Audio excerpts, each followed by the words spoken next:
호산나 다윗의 자손이여 찬송하리로다. 주의 이름으로 오시는 이여 가장 높은 곳에서 호산나 하더라. 할렐루야.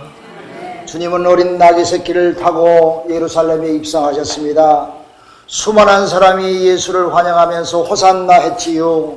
예수님께서 그러나 세상 만물의 모든 민생의 죄악을 지고 이제 죽음의 길을 가시기 위해서 예루살렘에 나귀 새끼를 타고 입성하신 것입니다. 예수님의 나귀 타고 입성하신 것은 겸손한 모습을 보이신 것입니다. 예수님 자신은 그 겸손 자체인 것입니다. 사랑하는 여러분, 참 영광과 권세는 바로 겸손에서부터 나옵니다. 참된 영광과 권세는 겸손한 사람에게 주어지는 것입니다. 그래서 성경에는 하나님은 교만한 자를 물리치시고 항상 겸손한 사람에게 은혜를 주시며 온유한 사람에게 땅을 차지하는 축복을 허락해 주신다고 말씀하셨습니다. 사랑하는 여러분, 사람이 교만 때문에 부끄러운 일을 당하지요. 교만하기 때문에 비겁하기도 하게 되는 것입니다. 교만은 마치 뿌리 없는 나무와 같아서 넘어질 수밖에 없고 허세를 부릴 수밖에 없는 것입니다. 그러므로 교만한 자는 시험에 빠지게 되는 것입니다. 부끄러운 자리에 쓰게 되는 것입니다. 교만하면 부끄러움을 당할 수밖에 없고 나약해질 수밖에 없는 것이 그 사람의 결과인 것입니다. 사랑하는 여러분, 그 문제는 그런데 내가 교만하다는 것을 모르고 있는 데서 문제가 되는 것입니다. 겸손한 사람은 모든 것을 다 알고 겸손의 삶을 사는데 교만한 사람은 자기 자신을 알지 못하는 것이 문제인 것입니다. 교만한 사람의 가장 큰 첫째 증표로는 무엇이 나타나냐면은 모든 일에 참지 못합니다. 누구든지 교만하면은 참지 못합니다. 그러나 겸손한 사람은 참을 수가 있습니다. 어째서 참을 수 있느냐? 겸손 뒤에는 소망이 있기 때문인 것입니다. 소망이 있으면 겸손할 수 있습니다. 참을 수 있습니다. 그러나 소망 없는 겸손은 비굴한 것이고 교만은 절망한 것인 것을 우리가 분명히 깨닫게 되는 것입니다. 여러분, 소망이 든든하고 앞이 보이고 미래가 보이지요. 영원한 세계가 보이지요. 예수님께서 십자가 위에서 고통을 받으시면서 참을 수 있었던 것은 죽은 후에 사흘 만에 부활하셔서 우리 온 인류의 구세주 되시며 영광의 자리에 설 수 있음을 믿고 예수님께서는 십자가 위에 그 모진 고통을 참고 소망 중에 자기의 사명을 완성한 것입니다. 사랑하는 여러분, 하나님께서 사울을 왜 지신 줄 아십니까? 사울이 스스로 겸손하고 스스로 하나님 앞에 죄인된 자리에 설 때는 하나님께서 그를 높이 세우셔서 그 나라의 왕으로 삼으시고 그를 통해서 많은 일을 감당해 주셨습니다. 그런데 이 사울왕이 자기 스스로를 높이고 교만하고 자기 스스로의 기념비를 세울 때에 하나님은 그 교만한 사울을 물리치시며 겸손한 어린 소년 다윗을 그 나라의 왕으로 세우셨습니다. 예수님께서도 겸손하여 나귀 새끼를 타시고 죽기까지 복종하셨으며 이런 예수의 겸손의 모습을 우리도 닮아야 됩니다. 예수님은 겸손했기 때문에 많은 비난과 오해를 받았으며 극복했으며 그 어린 참 비참한 그 지경까지 가셨지만은 그러나 그런 소망 중에 용기를 가지고 자기의 사명을 잘 감당할 수 있는 겸손의 표상으로 우리에게 나타나셨습니다. 어느 군부대에 장군 한 분이 계셨습니다. 별다른 장군이면 군대에서 대단한 자리지요. 그런데 이분이 교회에 열심히 출석했어요. 그래서 군내에 있는 군목이 참 그 장군을 늘 존경하고 있었는데 하루는 그 장군이 매주 예배에 참석하면서 그 군목에게 찾아가서 내가 교회를 위해서 할 수 있는 일이 있으면은 나에게 시켜달라 이렇게 장군이 별다른 장군이 군목에 와서 부탁했어요. 군목이 그 얘기를 듣고 장군님 그러면 제가 하나 부탁드리겠습니다.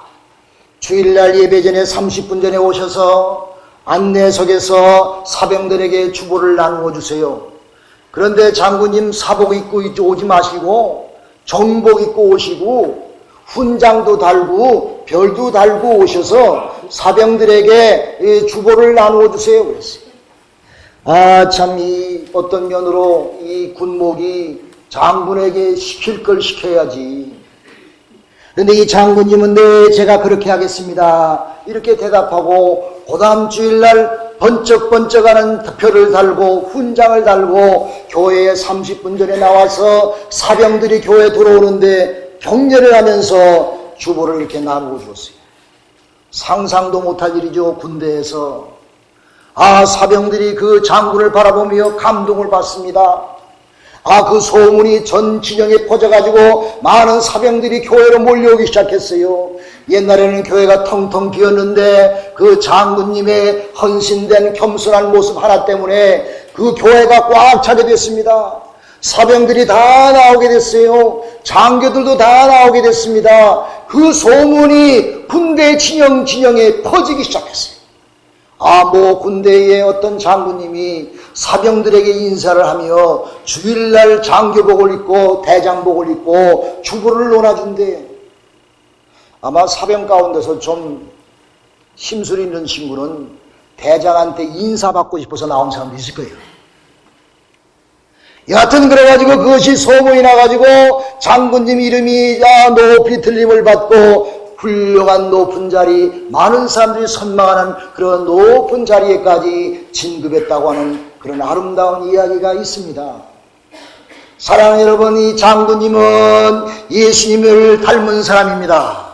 예수님이 어린 낙이 타고 예루살렘에 입성하신 것처럼 비록 자기가 장군이지만은 사병을 섬기는 마음으로 겸손한 자리 아래까지 내려가니까 그를 통해서 많은 사람이 예수 믿게 됐으며 하나님의 영광이 드러나게 됐습니다. 할렐루야.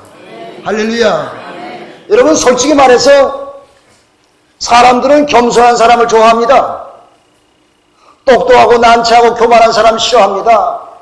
그 사람이 권세가 있으면 그 앞에서는 굽신하지만은 돌았으면 욕합니다. 사람들도 겸손한 사람 좋아합니다. 존경합니다. 음으로 양으로 따르는 것입니다. 하나님도 겸손한 사람을 귀하게 여기십니다. 자기를 낮춤으로 겸손의 복을 누리는 우리 베델의 성도들이 되시기를 주님의 이름으로 축원합니다. 잠언서 29장 보니까 사람이 교만하면 낮아지게 되고 마음이 겸손하면 영예를 얻으리라 했습니다. 그러므로 이런 아름다운 겸손의 모습을 직접 베껴 주신 주 예수 그리스도의 겸손의 모습, 우리가 어떤 것을 주님으로부터 배울 수가 있습니까? 첫째로 우리는 예수님께서 하나님과 동등됨을 여기지 아니하시고 자기를 비어 종의 모습으로 이 땅에 오심을 기억해야 됩니다.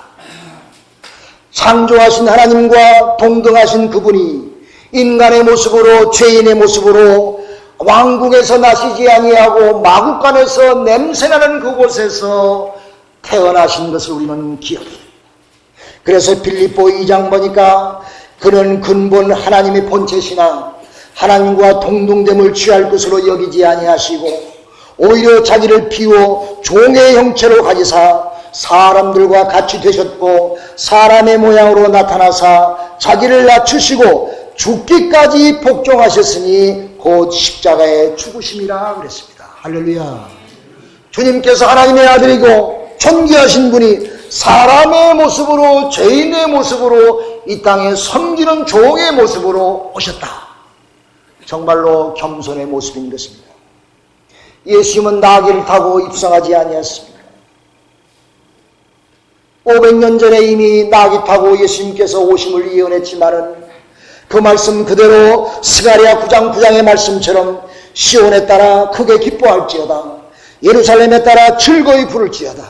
보라, 내 왕이 내게 임하나니 그는 공의로우시며 구원을 베푸시며 겸손하셔서 나귀를 타시니 나귀의 작은 곳 곧 나귀 섞이니라 하겠습니다. 그러므로 그야말로 예수님께서 겸손의 모습을 보이신 것이지요. 예수님은 그 당시에 종들이 하는 일을 하셨습니다. 우리 집에 손님이 찾아오면은 그 주인은 종들을 시켜서 그 손님들의 발을 씻기는 것이 그 당시의 풍습이었어요. 그러나 예수님께서 잡수시던 다리에서 걸어 일어나 겉옷을 벗고 수건을 가지시고 허리에 두으시고 제자들의 발을 하나하나, 그 냄새나는 발을 하나하나 다 씻겨 주셨습니다. 선생 예수가 제자들, 자기 밑에 있는 사람들의 발을 씻기셨습니다. 베드로가 그 모습을 보고 주여, 절대로 안 됩니다. 내가 주님의 발을 씻겨야지. 안 됩니다. 예수님께서 아니다, 허락하라. 내가 내 발을 씻기지 아니하면 너와 나와 상관이 없느니라. 내가 주인으로서 선생으로서 너에게 행한 것을 아느냐? 내가 선생 또는 주라 하니 너의 말이 옳도다. 그러나 내가 주와 선생에 대하여 너의 발을 씻겼으니 너희도 서로 발을 씻겨주는 것이 옳으니라. 내가 너에게 행한 것 같이 너희도 행하여 본을 보이라. 예수님께서 말씀하시면서 친히 몸소 그 섬김의 모습을 그들에게 보여주셨습니다. 또 한 가지 우리는 예수님부터 뭘 배울 수 있냐면, 예수님은 죄인의 모습으로 세례받으셨습니다. 세례는 죄인이 받는 겁니다. 세례는 죄를 씻기 위해서 하나님 앞에 죄인이 받는 것입니다. 우리가 받는 것입니다. 그런데 예수님께서 죄인의 모습으로 그분이 먼저 세례를 받으셨어요. 세례가 무엇입니까? 우리가 예수를 믿고 우리 죄를 용서받고 천국에 가는 길인 것입니다. 하나님과 사람 앞에 겸손하게 엎드려서 하나님 앞에 사람 앞에 물로 죄 씻음을 받으며 우리가 세례받는 것입니다. 그러므로 세례를 죄를 씻는 인간이 받아야 되는데, 예수 그리스도께서 몸소 그 죄인의 자리에 서셔서 세례를 먼저 받으셨어요. 예수님이 그렇게 말씀하셨지요. 인자가 온 것은 섬김을 받으려 함이 아니라 도리어 섬기려 하고 자기 목숨을 많은 사람의 대속물로 주려 함이라 그랬습니다. 정말로 예수님의 말로 겸손에 완전히 밑바닥까지 내려가셔서 그의 겸손의 모습을 우리에게 보여주셨습니다. 또 우리가 기억해야 될 것은, 예수님의 친구는 권세 있는 자, 돈 많은 자가 아니었습니다. 예수님의 친구는 연약한 자, 죄인 된 친구가 되시었습니다. 사랑하는 여러분, 여러분은 누구와 친구하기를 좋아합니까? 냄새나는 사람, 별 볼 일 없는 사람, 그 사람과 친구하기 별로 즐겁지 않지요. 뭐 생기는 게 있어야지. 영양가도 없는데 그 사람하고 무슨 친구해? 예수님은 연약한 사람, 죄인과 함께 친구가 되었습니다. 만왕의 왕이지만은 그러니 세상에 오셔서 연약한 자, 병든 자, 죄인들과 함께 친구로 있으며 세리의 집에 가서 방문하셔서 식사하셨어요. 세리장 삭개오의 집에 가셔서 그들과 함께 식사를 하시면서 삭개오는 너무 감동해가지고, 주 예수여, 우리 집에 오셨나이까? 죄인의 집에 오셨나이까? 내가 있는 모든 것을 팔아 가난한 사람을 다 나누어 주겠나이다. 이제 나는 새 사람 되었사오니 하나님 예수여, 영광 받아 주옵소서. 삭개오는 예수님이 자기를 친구로 삼고 자기와 함께 식사를 나누며 사랑을 베풀어 주는 것에 너무 감격해서 삭개오는 새 사람이 되었던 것입니다. 여러분, 고린도전서 1장 26절 보면 이런 말씀이 있습니다. 형제들아, 너희를 부르심을 보라. 육체를 따라 지혜로운 자가 많지 않고 능한 자가 많지 않으며 문벌 좋은 자가 많지 않도다. 그러나 하나님께서는 세상에 미련한 것들을 택하사 지혜 있는 자를 부끄럽게 하려 하시고, 세상에 약한 것들을 택하사 강한 것들을 부끄럽게 하시며, 하나님께서 세상에 천한 것들과 멸시받는 것들과 없는 것들을 택하서 그것들을 폐하려 하시나니, 이는 아무 육체도 하나님 앞에서 자랑하지 못하게 하려 하시느니라 그랬습니다. 할렐루야.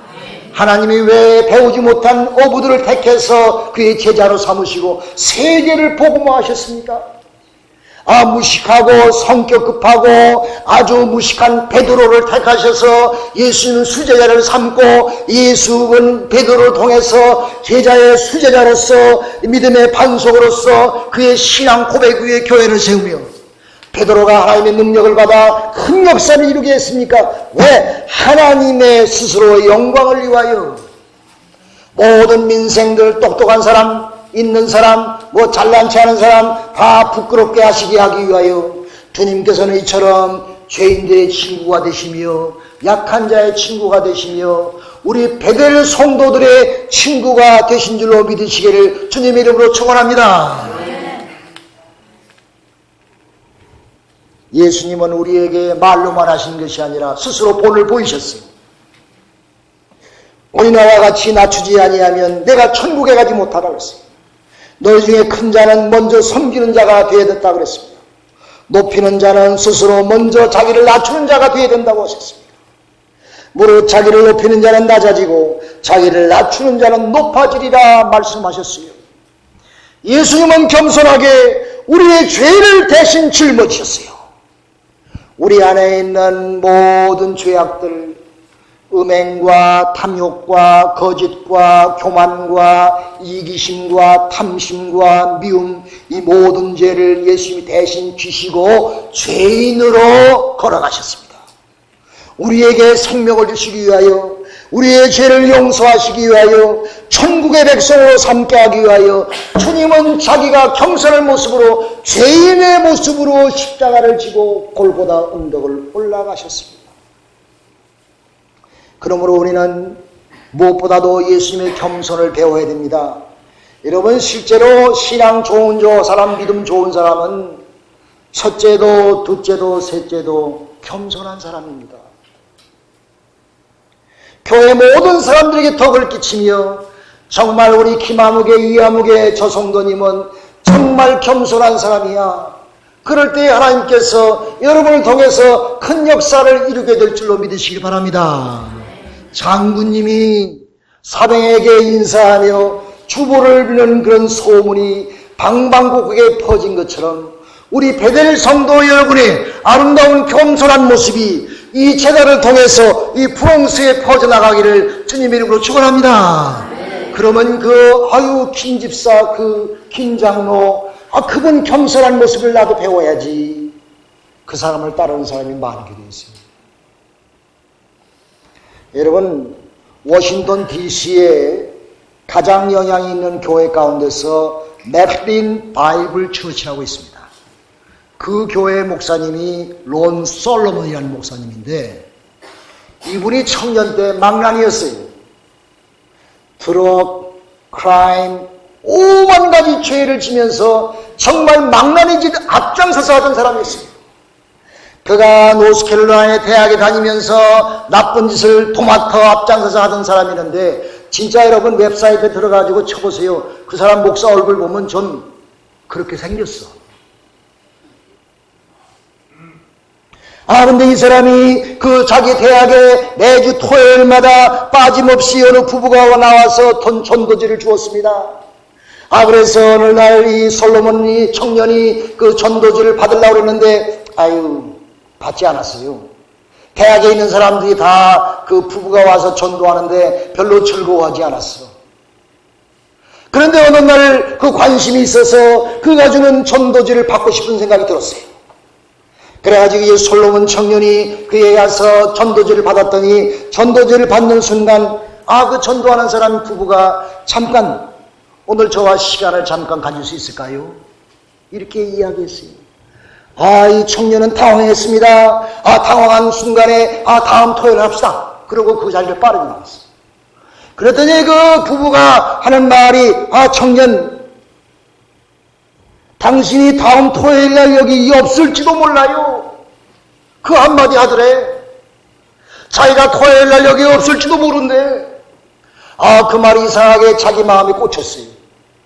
그러면 일주일 동안 나에게 무슨 일이 있다고 하는 말인가? 그래가지고 그 다음 일주일은요 이상하게 조심스럽게 살았어요. 망나니 짓도 안 하고 두려운 마음으로 이 다음 토요일 날 그 사람을 꼭 만나야지 하는 마음을 가지고 일주일을 절제하며 살았어요. 그러고 나서 그 다음 토요일 날 그 전도하는 사람을 만나가지고 서로 대화함으로써 예수를 만나게 됐고 새 사람이 되었게 됐고 워싱턴의 유명한 교회의 담임 목사가 되었습니다. 할렐루야, 할렐루야. 사랑하는 여러분, 내일로 미루지 마세요. 내일 내가 겸손하게 살지 미루지 마세요. 내일 내가 열심히 하지, 봉사하지, 충성하지 미루지 마세요. 솔로몬 청년이 그 두려운 마음을 갖고 기다렸던 것처럼 우리가 겸손하신 예수님을 믿는 우리의 신앙생활 가운데 오늘 내가 결단하고 주님의 말씀대로, 주님의 은혜대로 정말로 겸손하면서 하나님 충성하고 살지 하는 그런 결단과 고백이 여러분 모두에게 있기를 주님의 이름으로 축원합니다. 기도합시다.